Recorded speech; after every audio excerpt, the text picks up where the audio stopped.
You are listening to The Slight by Miranda Ray Blue. Chapter 7. Anne with an E.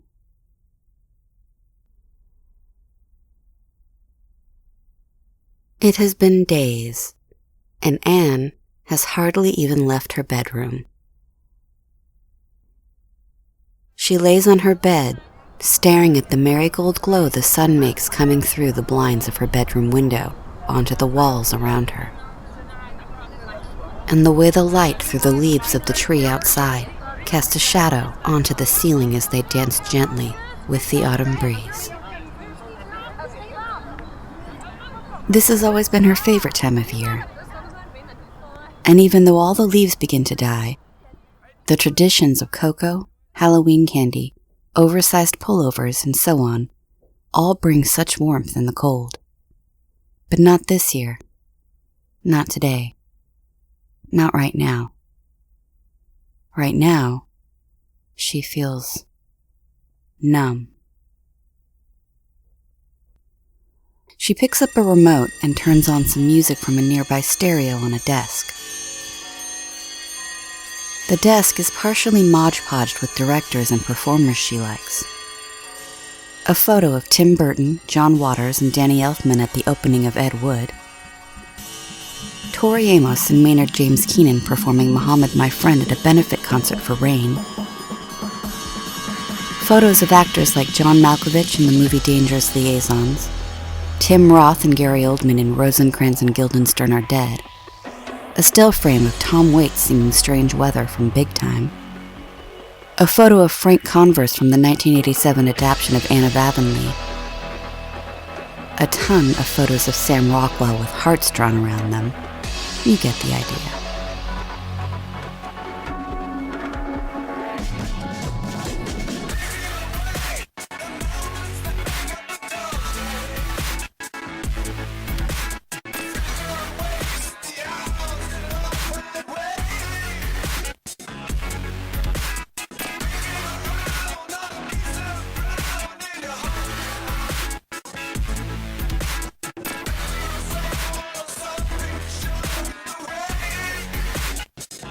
I need a drink. She sits up in her bed. Her room is pretty tidy considering her thoughts are not. And her walls are covered in movie posters. From Sullivan's Anne of Green Gables series, to Labyrinth, to Heavenly Creatures, to Wild Hearts Can't Be Broken, Donnie Darko, Box of Moonlight, and just about every Quentin Tarantino movie you can think of. Reservoir Dogs, The Hateful Eight, Once Upon a Time in Hollywood. It's an unexpected and interesting mixture of cinema, to say the least.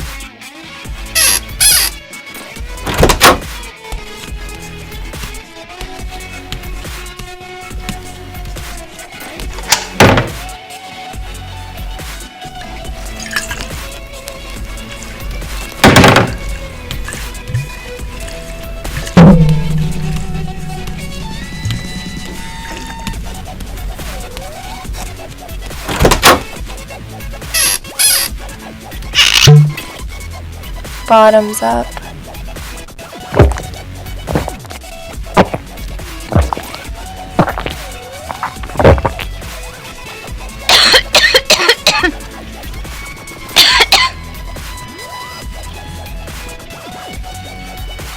"20 minutes later, Anne is good and drunk, exactly where she wants to be.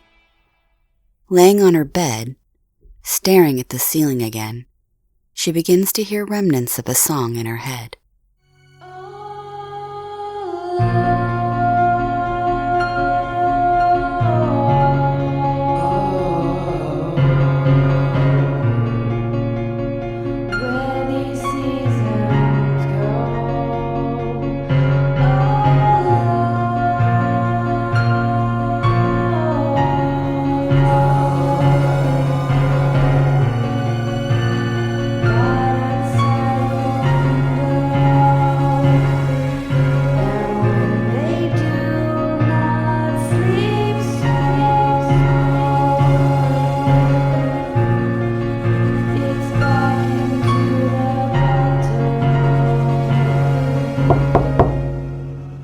Yeah, Are you feeling any better? not really. I'm going to make dinner soon. Are you going to eat in there again? It's probably a good idea. I don't want to get you and Dad sick. Okay. Thanks. Later that evening, Anne decided it was a good idea to put a blanket up over her window to cover all the light coming in. She wanted the outside world out there and the inside world in here. That's all. When she looked at her desk and all the pictures, something came over her, and she got annoyed. She took out some black paint and painted over the whole thing. Then she painted her ceiling. She just wanted everything dark, and she knew the ceiling would go a bit more unnoticed by her parents. And the desk? It was just immature. Grow up, she thought. She also decided to put an extra lock on her door.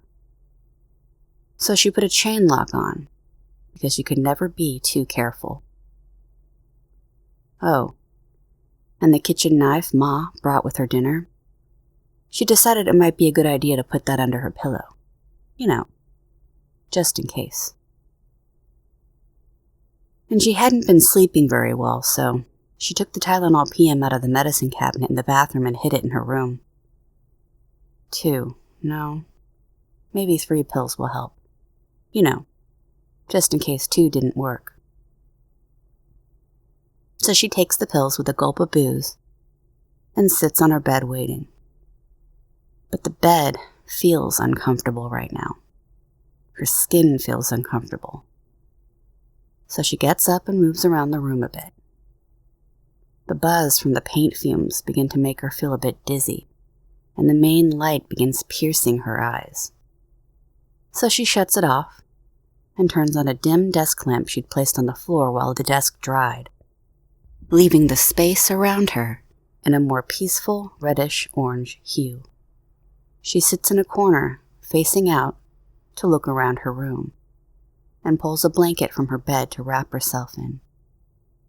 40 minutes later, she's asleep on the soft beige carpet.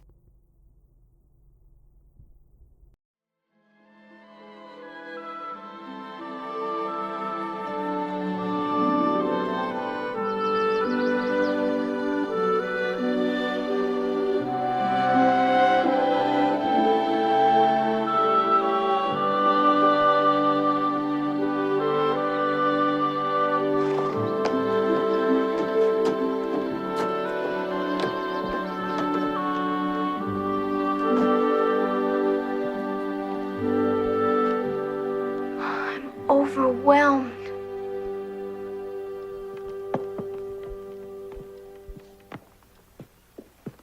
Matthew Cuthbert. Who is that? It's a girl. I can see that. Where's the boy? There weren't any. Just her. I figured we just couldn't leave her there, no matter what the mistake was. You figured? Oh, this is a fine kettle of fish. This is what comes of sending word instead of going ourselves, Matthew. You don't want me? You don't want me because I'm not a boy? Nobody ever did want me. I might have known this was all too beautiful to be true. Come, now, don't cry. It is not your fault. This is just the most tragical thing that has ever happened to me.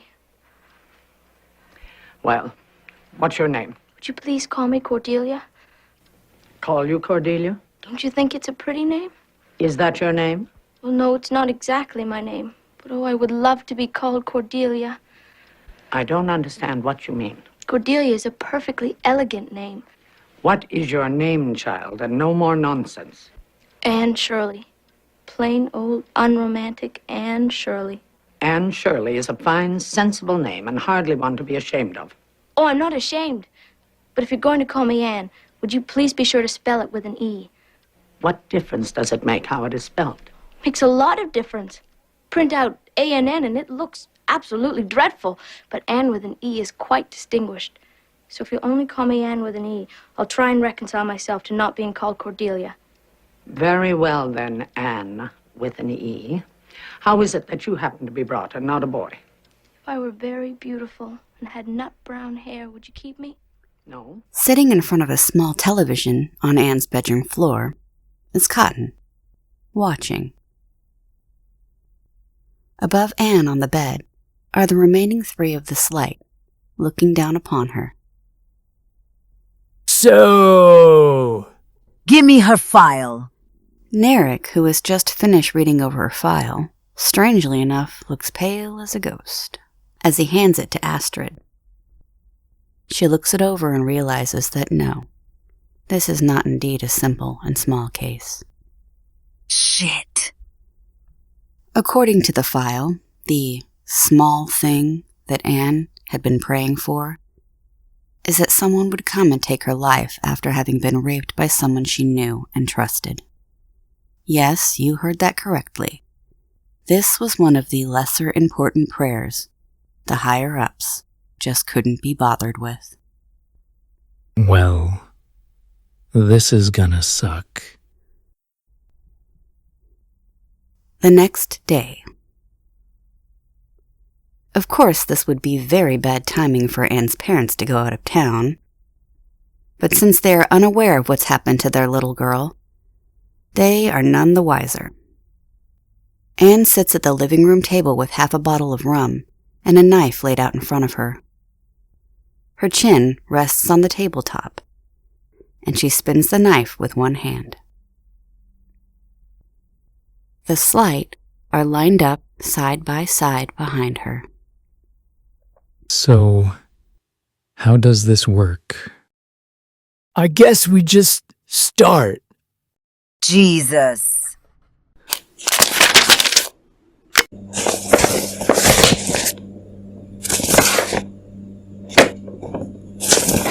They each join hands.